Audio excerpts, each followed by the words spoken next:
Tonight, we dive into a world where cryptids exist, shrouded in mystery and fear.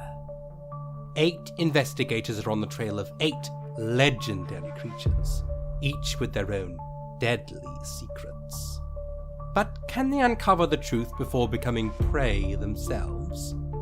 In this game of survival, nothing is certain except the thrill of the chase. Welcome to the Drama Does TTRPG 2024 Halloween Special. The Cryptid Chronicles, where the unknown lurks in every shadow, and the hunt for the truth is as dangerous as the creatures themselves. This episode we meet the Obscuron, a mysterious creature that crashes into the ocean from the sky, threatening the earth. Can a celestial being struggling to blend into mortal life step up and save the planet? Find out with special guest, Evechantress. So, welcome to another session in the Cryptid Chronicles.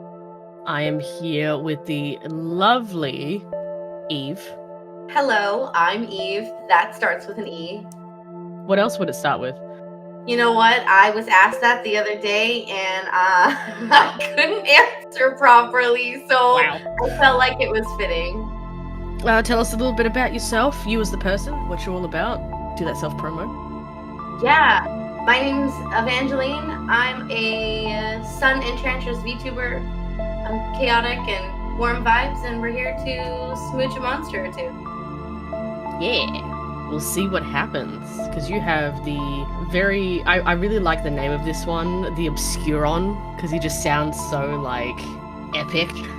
He kind of gives me, like, sentry vibes, like big, tall turret dudes. Yeah, no, definitely, I think. Definitely a force to be reckoned with, I would say. But yeah. Tell us about your character. Yours is a special one, because you're not human, apparently. Oh! You're the only one that is not human, and you are the only female character in this series. Okay, it threw me for a loop. You know, I just really like to stand out.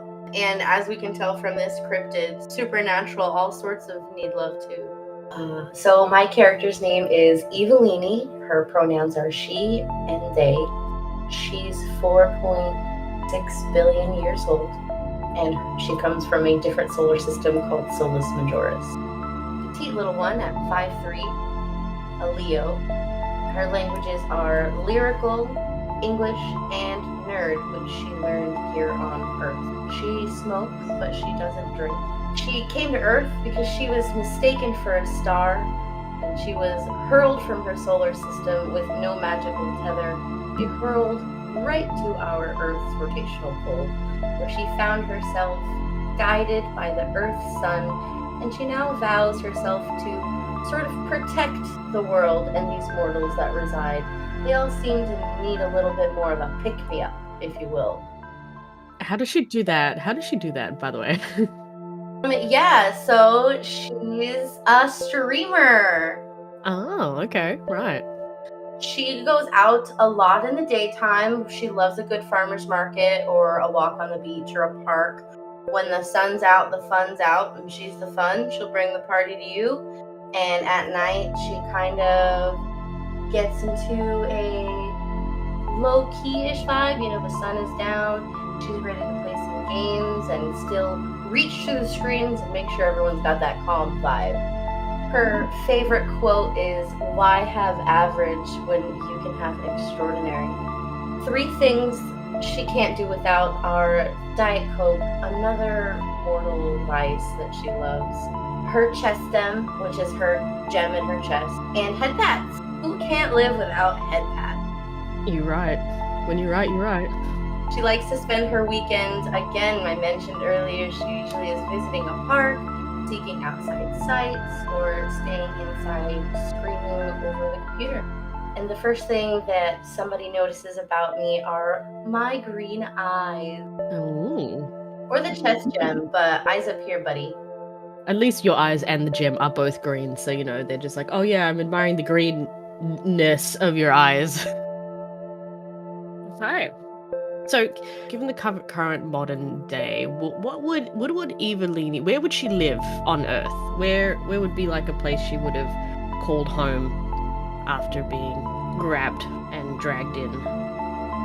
Yeah, I do see kind of like a beachish vibe, kind of on a pretty populated island. Again, she doesn't want to be anywhere secluded too often.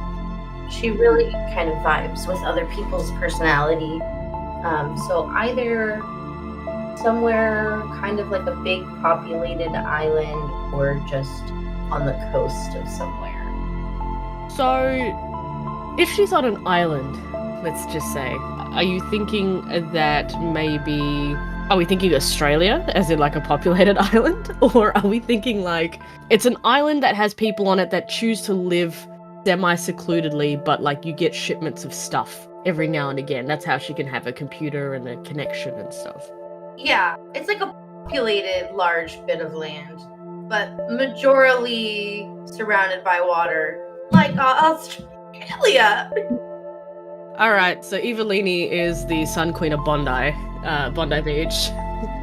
Yeah, she's hanging out over there with a kangaroo. Oh, I love that. Okay. Alright, cool. So she streams. So what's her following like? What's her fan base like?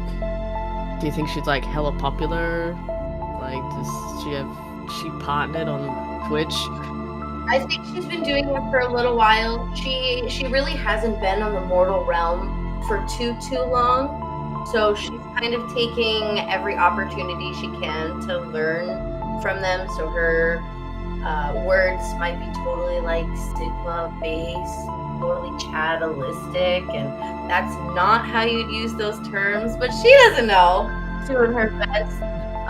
So I think her chat is a good community, but they definitely bully her a lot. Right. Okay. Does she have like simps? She does, and again, I think it's just starting. The more she streams and reaches out, the more they're beginning to peep their heads out. And she's just like, "Hi, that's great. Tell me your trauma. I'd love to see this selfie of you. Oh my god, not that selfie, please." Alright, so the skies darken as a strange, unnatural eclipse consumes the sun. The air grows thick and it goes dark, and the media has named it the Obscuron, a creature that towers over hills, its massive, powerful form casting shadows over the land, and its taloned feet sinking deep into the earth with each step. The face of this creature is shrouded in an impenetrable veil of cloud, hiding its true nature from mortal eyes. The internet is abuzz. Some akinning it to a god, some seeing it as a threat. All they know is one thing: where the Obscuron walks, not much remains. Alrighty, so Evelini, you are in your place of residence with a beachfront view of Bondi in Australia. Sydney, Australia. And you are about 12 hours deep into a 24-hour stream. What's the vibe? What's going on during that stream? She's probably 3 energy drinks in, and she's locked in. She's here for a good time. I'm going to say maybe it's like her 3rd 24-hour stream. She's I mean, she's not really mortal, is she? So, like, she could go. Yeah, I definitely do think she's just picked up on mortal habits, or she's trying to. So, oh, time to take a little cat nap. And would she just go and nap, or would she just, like, sleep on stream? She'll like try. She'll be like, okay. Okay, back to gaming, guys. She's doing her best. She's just... This is what you guys do, right? I watch streamers. I know how to do it too. I think it's the obliviousness that brings in the people. Yep. Mm-hmm. So maybe this portion, of the stream, like your viewers are like sending you like pictures of things and like trying to like trick you into calling them things that they're not. Like someone will like send you a soda can and be like, "Oh, look, this is a hat." And like depending on how recent Eve has arrived, I'm sure there'll be times where she's like, "No, I know what that is. I'm not a dumbass. Try harder." Definitely there's levels. The more obscure like the photo is from a different like country or area, then that might trip her up a little bit more. So as you're like naming things with chat and chat is sending you things and you're having a really, really good time. It's the middle of the day. So the sun is high in the sky. It's bright. You look out your window, you can see people on the beach, the white sand and, the still calm waters. And as you're waiting for the next chatter to send you the next picture, all of a sudden everything goes black outside, followed by a thud that radiates through the ground, shaking your house. And as you look out to the water, you see like a plume of water coming upwards, as if something had gone and it had come down from the sky and like hit the water. It's just like a massive splash. And then everything goes back. The lights come back. The sun is still up. Then your chat starts to buzz and be like, what the fuck was that? What is that? What's going on? Did anyone else feel that? And you know that your viewers are from all over the world. And what does Eve do? This hasn't happened since she's been here yet. So there's obviously a bit of concern. We're going to go to Google first and then ask chat, see if they know something.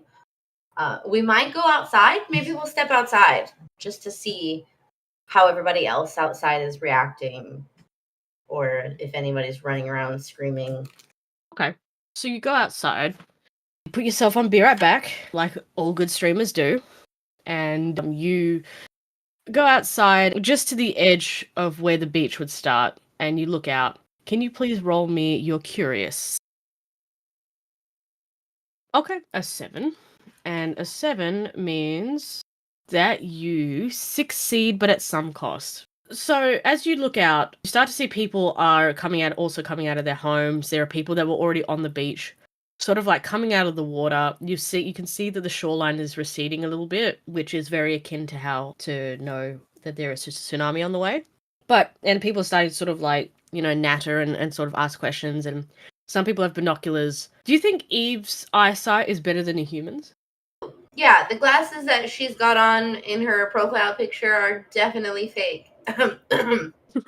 No, yeah, slightly. I would say that she would be able to see what they could see without binoculars. Okay. So as you are looking out, you see that a figure rise on the horizon, like a big black hulking mass. People are saying, like, "Oh my god, it's Godzilla." And as people are sort of being able to sort of see, what this mass is, you start to see sort of this almost humanoid figure standing up straight. And from where you are and how far away it is, it looks massive. Now you're starting to hear more and more tremors in the ground. And you can see that the creature is coming towards the beach. So you get some bonuses for rolling a success on your Curious. And I will tell you what they is. So you get to choose one of these cards to flip over. These are the creature's likes and dislikes, and they correspond to certain gifts. The higher the number on these cards, the more it likes that gift. So what you will need to do is when you get your gift cards from here, they need to be lower than the numbers here. Same suit, but lower. That's more important for the meat creep side. But would you like to pick 1, 2, 3, or 4? 1. 1 is staring at me, yeah. Oh, the 5 of candles. And candles is wands. And wands represents a creative gift such as poem, art, or music. In order for the gift to be successful, you will need to have a candles card that is less than 5. Okay, so you also need to have some kind of consequence. People are starting to panic. And so your next charming roll will be at a -1. So what would Eve do in this situation? So she's seen this creature come towards the beach. The people are panicking. They're running. They're tripping over each other. They're starting to not really riot, but I guess they're starting to just panic. What will Eve do? Well, I feel like she knows what the receding water already means in a general sense. So I know she's got this looming gut in her stomach already. At this point, she's probably not going back into the house. How would Eve feel? Because seeing a creature sort of plummet to Earth, would that remind her of her own experience? It would, yeah. I was just gonna say because this I feel is similar to how she came.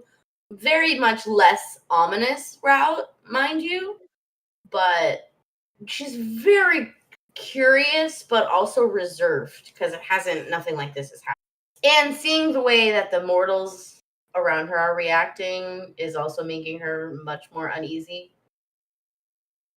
So what would she do? She's standing there, looking out, seeing the water recede, seeing these panicking people, seeing this creature walk towards them. What does she do? So she either lingers around and wants to like help get other like tourists or travelers to safety, or she tries to go find like a higher, safer place. So I might combine those two, and maybe she's lingered there for a little bit, but after I don't know how long he's looming his way forward, but after a good handful of time, maybe she's got a group with her and she's ushering them to somewhere away from Bondi. Okay, so I'm going to get you to roll deft. Well, the scenario will be that you go down to the beach because you already vowed when you landed here that you were going to protect the mortals, and even though you don't know if this thing is a threat or not, mortals are pretty much a danger to themselves. And you're starting to see them like trip over each other and push each other out of the way, and kids are being trampled on, kind of thing. So you go down and you start to pull and help people off the beach, essentially. It was a 3. So you're trying to help. You really are trying. But people are just so panicked that they are shoving you out of the way. You're trying to like reach out a hand to grab them. They are pushing you away. They are knocking into you. You fall down, and you can feel people stepping on you to get off this beach, because Bondi is always very populated, doesn't matter what time of the day, night, or week it is. So there are hundreds of people. And as for the consequence, as you are knocked down, your Nokia falls out of your pocket and is just stepped on and sort of trampled away with the crowd. After a moment, you put your hands over your head, kind of at least protect your head from these people that are running. The beach finally sort of clears, and you're able to sit up again, and you see that the creature is really close. It's almost like his size, or its size, sort of like, it looks like it's standing on the edge of the horizon, and it's like knee height, so it's like knee upwards, that you can see. And as you sort of look up, you can start to see that it is a very humanoid definition in the body and the arms. And as you try to look up to the head, you can't make it out because there are just these thick, storming clouds that are looming above its head. And as you sort of pan down to his legs, you start to see that they become really quite slim. So you're not quite sure what's going on with this thing. What does Eve do? Okay, so she's up now. And the beach is what, pretty empty? Yep, the beach is pretty empty. People have run back. You've seen that the water's pulled back quite a bit. So it's like some coral and some fish that didn't sort of make it. People's surfboards and swim rings and things like that in the water as well. We're gonna... I don't want to just stand there, but I kind of want to see it approach. I think we're gonna find like a safe, non-too populated area that I can watch it come closer.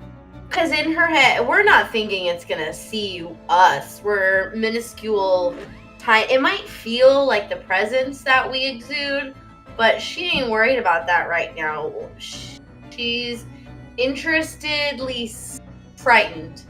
So Evelyn was pulled from her solar system, and so she is definitely not mortal. She is otherworldly. Your little sun tiara, is that a cosmetic choice, or is that attached to your head somehow? Cosmetic choice, but the chest gem is not. Does she have any other gifts or powers that she maybe won't use in front of mortals because that would scare them?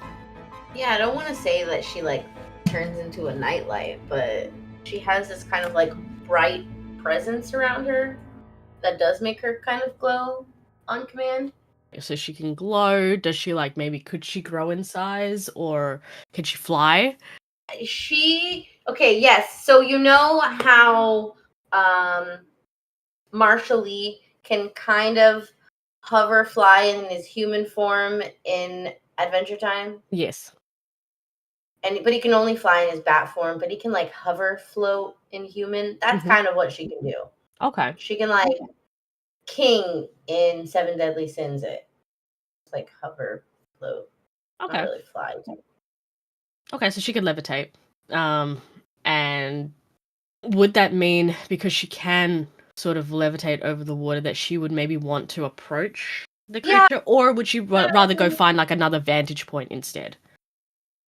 Yeah, so the glowy thing is kind of like solar flares. I just wanted to make sure that was pushed together. Mhm. Like blind people. Pew, pew. Like Starlight Okay. in The Boys. But, Mhm. you know, low key. We're not going to OP her. But I do want her to go out there essentially because she's got this protection thing in her head where these are my babies. I gotta protect them. I am Earth's finest. So cute. But When would that's she? not really But would the she case. rather go for find a higher vantage point to maybe see Yeah. if she can? Yeah, I think she's gonna wait Okay. on going up to him. I think she's gonna find a safer spot because this guy's coming. He's coming. Oh Lord, he coming. Alrighty, so what I'm gonna do is I'm gonna draw our first story card, and we'll see if it's if we can't think of anything to do with that card. It's totally cool. We can do another redraw, but we'll see what happens. Alrighty, we have strength, Okay. and strength means a major obstacle falls in your path. It is unavoidable, but it's nothing you can't handle. What is the obstacle, and how will you endure or overcome this challenge? Trampled on. Do I have another obstacle already? You do, yeah. Apparently, this is unavoidable. No reroll for you. Okay, so Eve hovers up to a cliff that is on Bondi, and to get a better look at this creature as it meanders towards the beach. As he does so, however, his big ol' obscured noggin moves in front of the sun, and things go black again. How does that make Eve feel? Not as confident as she had been when she could pull energy from the sun. So does that mean she kind of stops hovering? Is she no longer glowing? Yeah, she's definitely feet firmly planted on the floor, squinty-eyed, but still, she just wants to know because this guy hasn't attacked, like it hasn't really done anything dangerous, just sort of landed there.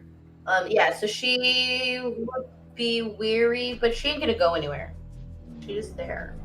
As the world plunges into darkness, can Eve see in the dark, or is this part of her like draining of her powers? Yeah, I definitely think she uses her light to help in that sense, and I don't think she can at the moment. Does the light normally come from a gem, or does it like glow all over? It comes from the gem. So the gem is not glowing. Yeah, it's a little dim right now. So with that, what is Eve going to do now? Because she still obviously has a sense that she needs to protect the humans. It's still coming. It's still you don't know if it's a threat or not, but you do still want to find out more. Even though you don't have the power of the sun on your side at the moment, what do you do now? How far away is it? Still like deep in the vast ocean, or is it closer to the shore now? I'd say by now it's closer to the shore. Do we get a feeling of it? Like, does its presence have any kind of aura on it or anything that we can get a feel? I'll get you to roll curious. Jesus Christ. You weren't lying when you were like, I will roll all of the low ones.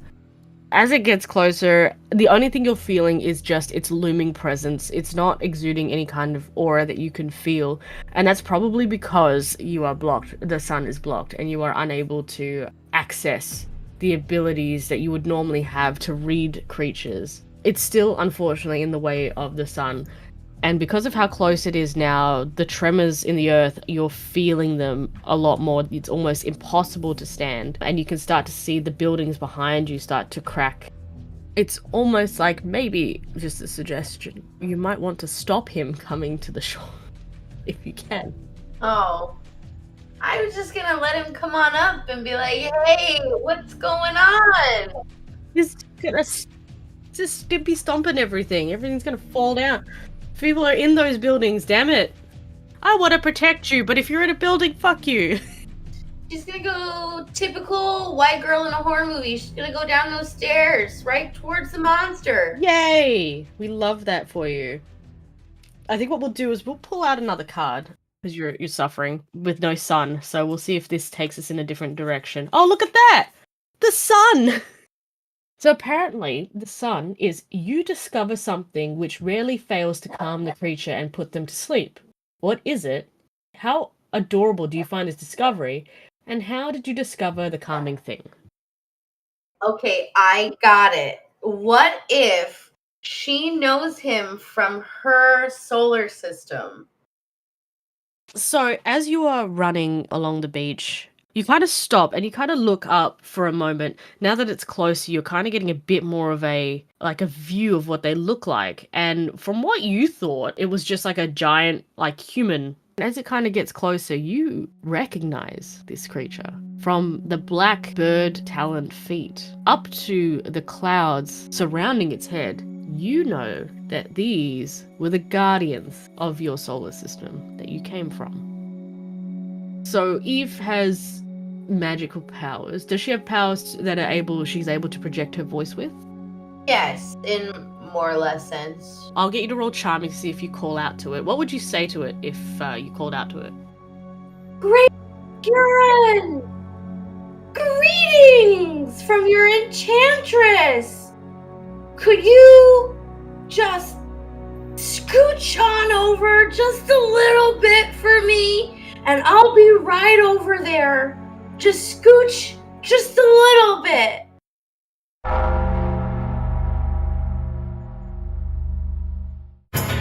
If you're looking for a podcast adventure, check out Dumb Dumbs and Dragons, a podcast where improvisers and comedians who've never role-played before journey into the world of Dungeons & Dragons. Dumb Dumbs and Dragons has been featured on the official Dungeons & Dragons podcast, ranked number 2 of all fiction podcasts in America, and has been downloaded more than 4 million times. Dumb Dumbs and Dragons can be discovered anywhere hilarious podcasts can be found. It's like Lord of the Rings, if everyone was an idiot. Debtors in Time, an Echoes of Chaos adventure, where debtors are sent back through history to retrieve artifacts for the insatiable Ignatius Thorn. But when Thorn calls upon once trusted Tucker Ridley, son of his gracious foe Ryan's son, and reluctant rebel icon Elena Haynes, the game changes. Tasked with collecting relics from the past, will they succeed, or will their meddling alter the course of history forever? Debtors in Time. Listen now on YouTube and Spotify. Okay, so you call out to it and you sort of say, get out of the way. And you rolled over 10, which is great. So, charming wise, as you say this in your projected voice, the creature kind of stops dead. And the tremors stop and there's just that weird kind of like silence for a moment. And it then like shuffles to like takes one like massive step like to the left. And you start feel the sun on you again, and the world once again fills with light. How does it feel to feel the sun again? Very much just rejuvenation. She's just elated to be greeted by the warmth of the sun again, and it lifts her up slowly off the ground to where she's hovering, just slightly, no more tremors. Her chestum is green, it is bright again, and she is going to try to get over into the water to where he is at. Alrighty, what I might do is I might grab another story card. Okay. Get through it. Ooh, the Hanged Man. So the creature shows you the world as they see it. What is the magic carpet ride moment you share with them? And how is your own perception of yourself, of the creature, and the world altered by this experience? So to him, she does not look like her human form. She looks like a big, bright, spiky ball of star-like energy. The world, I think he's showing her usually what the majority of anyone not from Earth, like these realms, would see mortal behavior. Like the drasticness of the world, the hostility, the death, the war. He's very much leaning on negativity of the world and not something that she would do, which is lean on the positive of the world. And I think there's a lot in there that he is showing her that she was not informed of, hence her being changed. Yeah, okay. I can see that. That's interesting. Okay, I like it. Also, you succeeded in your charming, so you get some presents. You get to add a point to your Kiss Me score for succeeding in your charming roll. And you can get a clue card, so it could be a potential gift. And you have the Two of Crypts. We haven't revealed a Crypt card yet, but as long as it is higher than 2, you should be fine. Okay. So, as you're hovering towards him, you're levitating over the water towards him. Would you say that Eve is kind of elated that she's seeing a familiar face? So she's kind of like zooming? Extremely much, yeah. Okay. I want you to roll deft for me, please, for your zoomins. She gets a little too excited about zooming.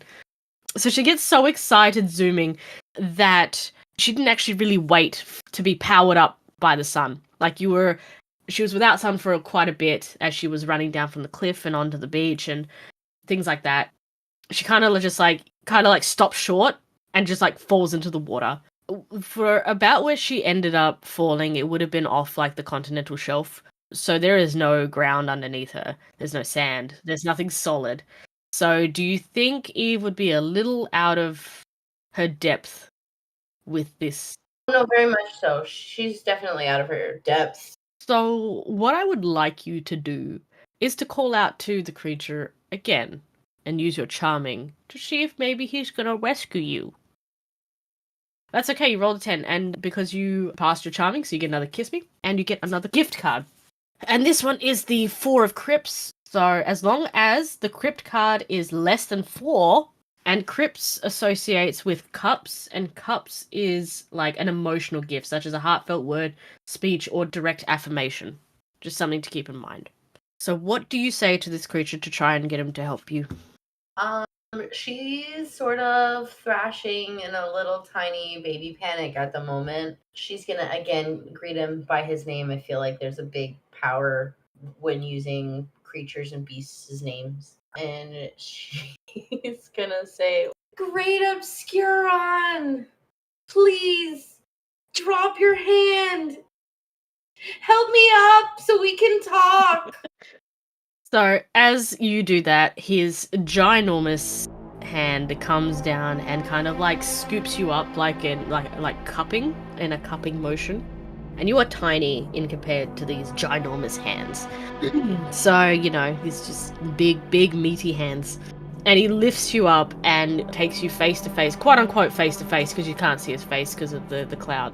It's a very much like just a swirling of black and greys, and there's some flashes of lightning every now and again. No thunder, just lightning.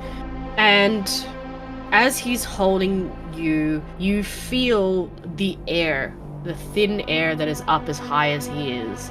And it's so very refreshing because you can also feel more of the sun.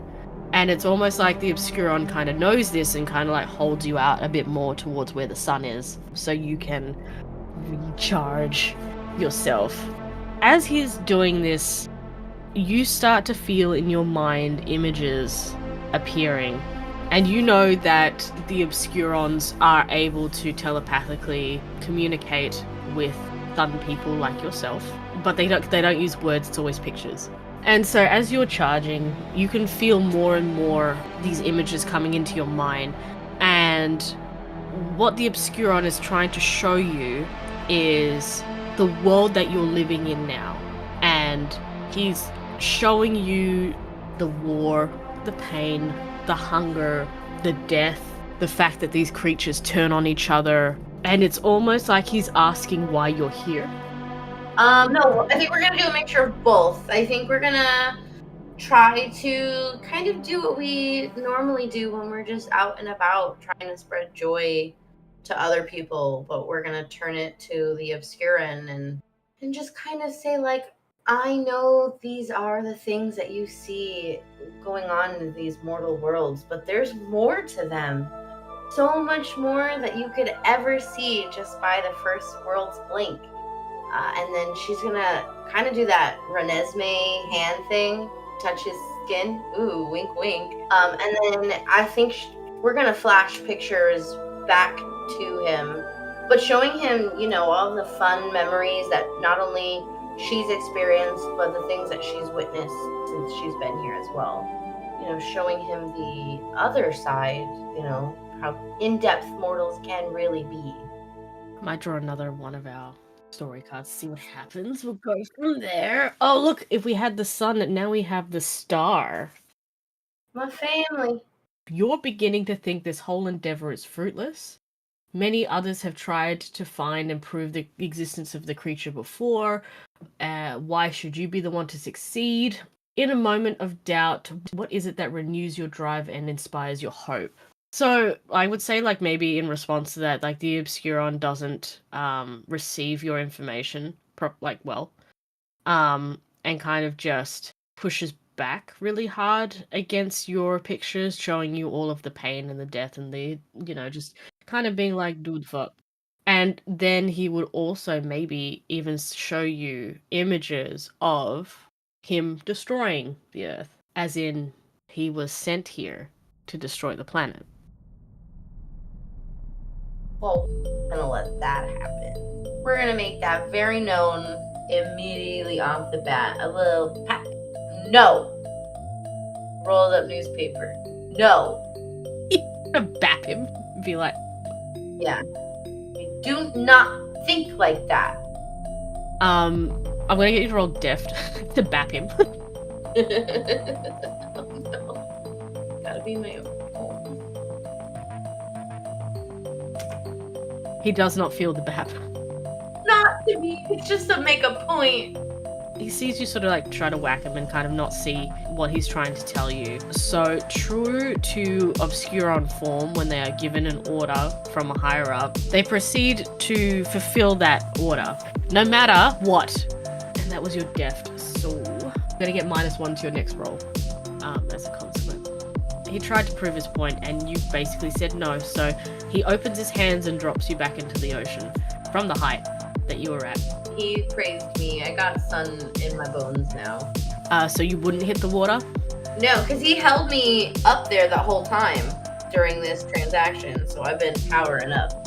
Okay, so you basically sort of just stop short just above the water, just before impact, and he begins to start walking towards the shore again. What are you gonna do? It's an Obscuron. He's a sleeper agent. He's been ordered to kill all humans. He's fucking sexy. He's ripped. What are you gonna do about it?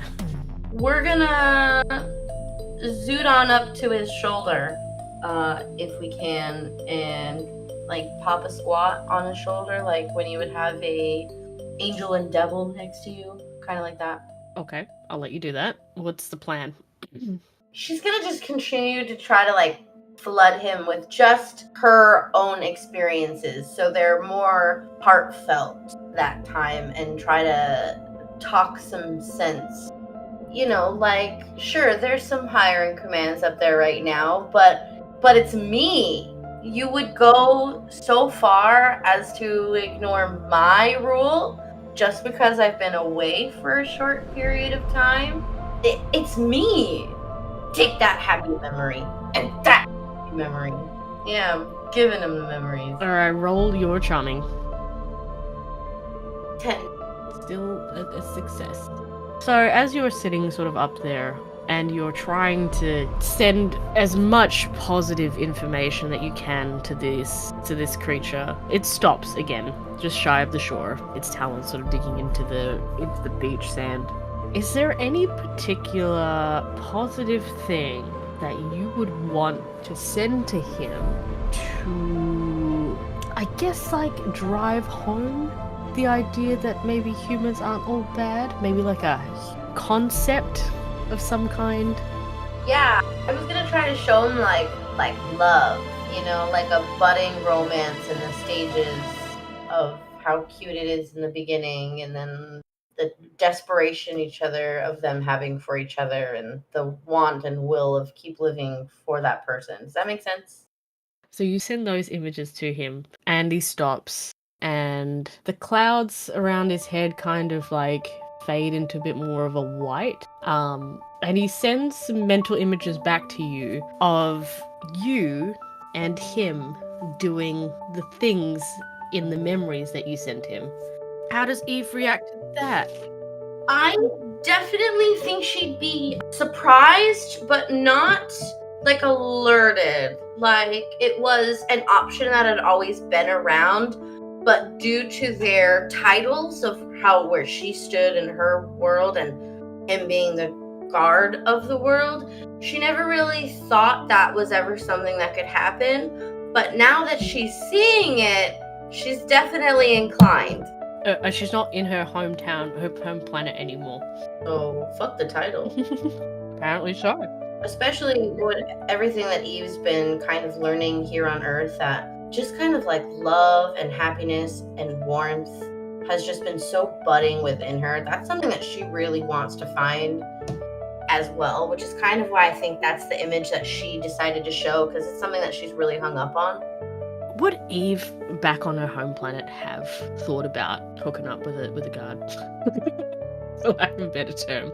Like, what is the hierarchy like back home for her? Like, no, that's what I said. It was definitely always something that she thought of that was on the table, but due to those drastic like differences in stances and hierarchy, that was just not something that she ever anticipated in like going towards.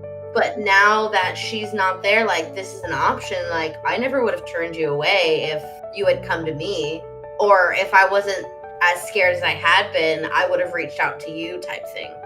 So you succeeded in your charming role. So you get another +1 to your kiss me. So you should have like 3.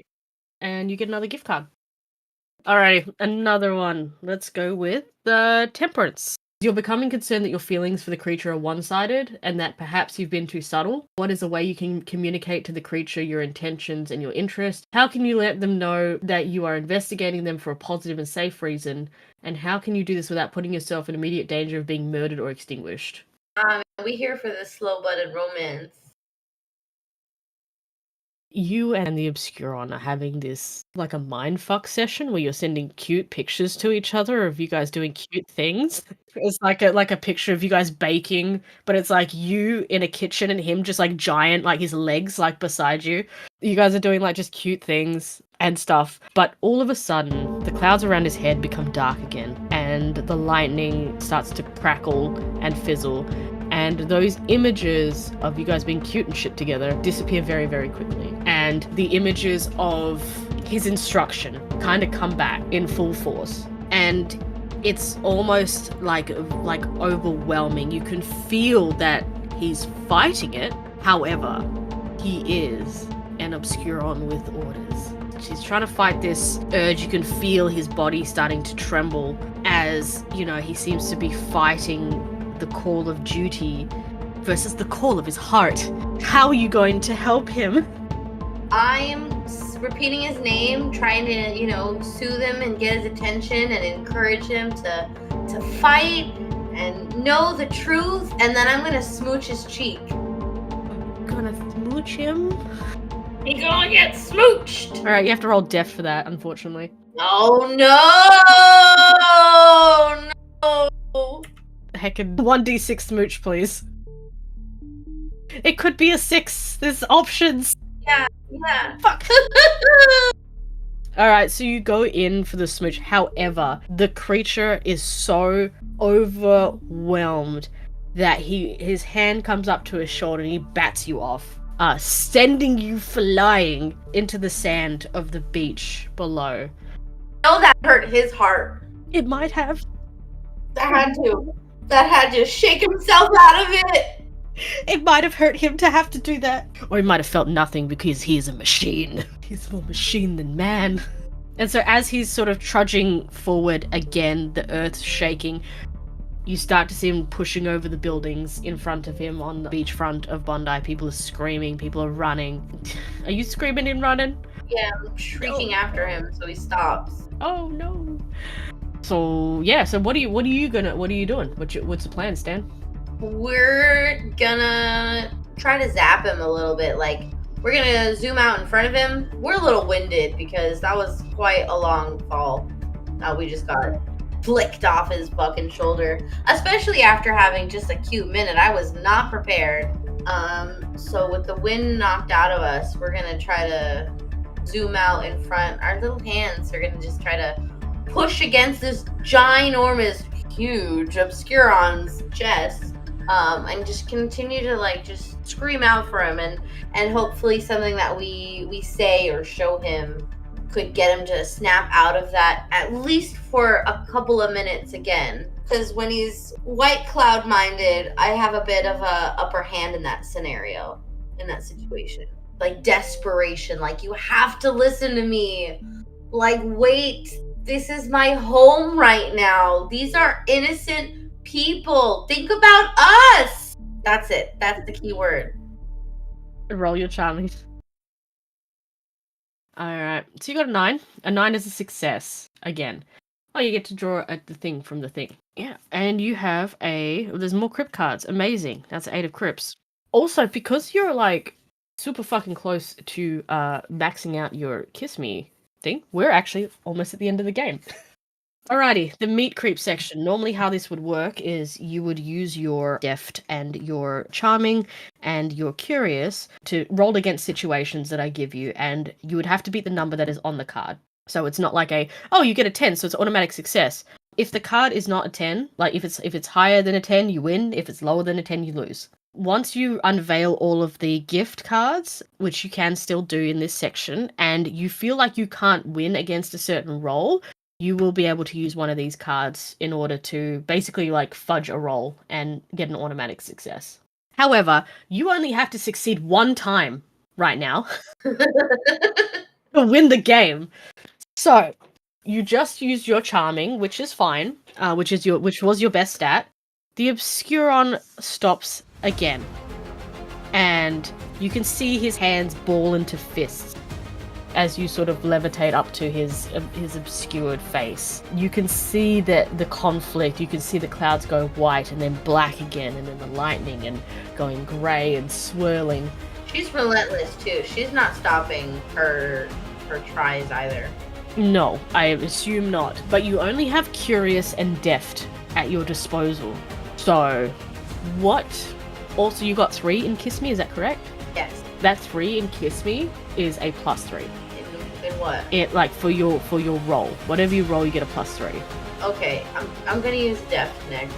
Okay, what are you going to do? I'm gonna, keep brace him, try to stop him from doing any more destruction. No more walking. Stay. Just sit, boy. Just sit, boy. Okay, so roll your deft, and you will need to beat an 8. But you get a +3. It could still work out. No. This is it. No! You know what?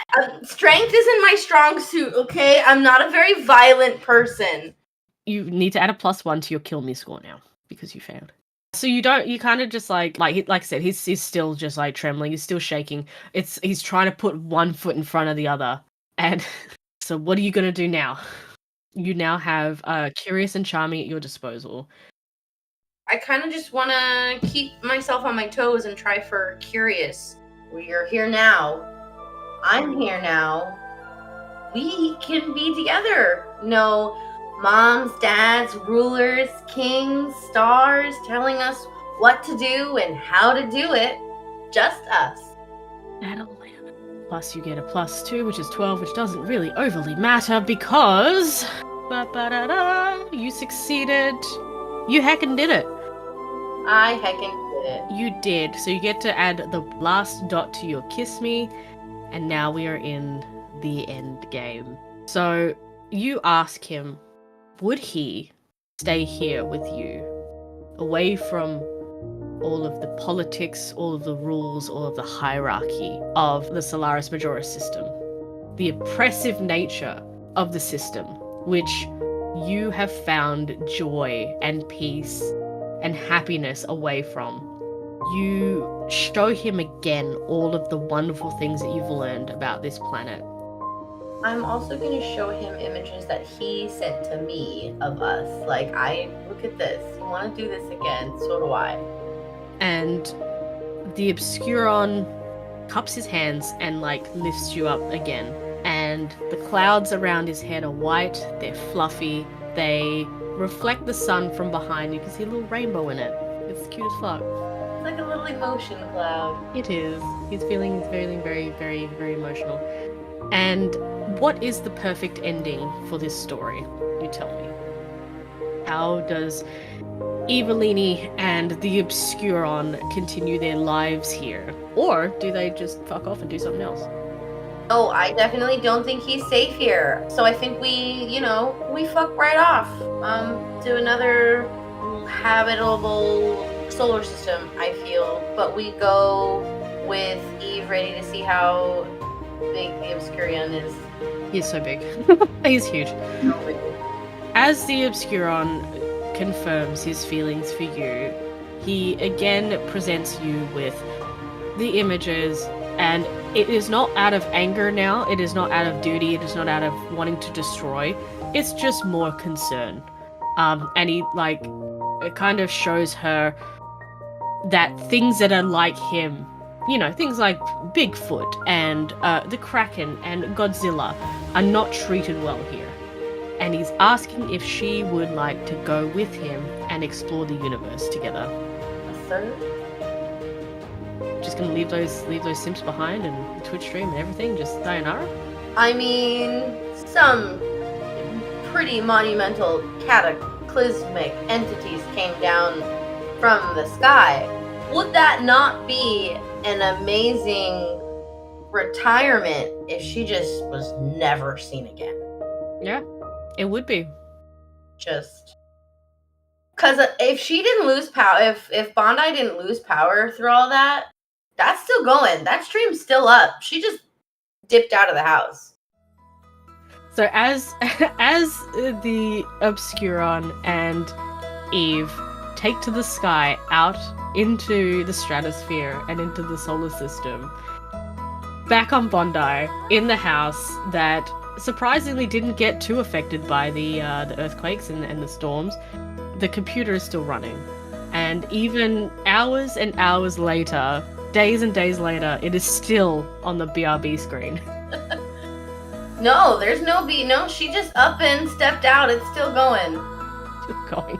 So just... I think maybe she might be asleep for the first few hours. Like, they were worried, and then maybe she's asleep, and just... What happened? What happened? Nobody knows. It's a mystery. Sexy mystery. A huge mystery. Oh yeah, it was a huge mystery.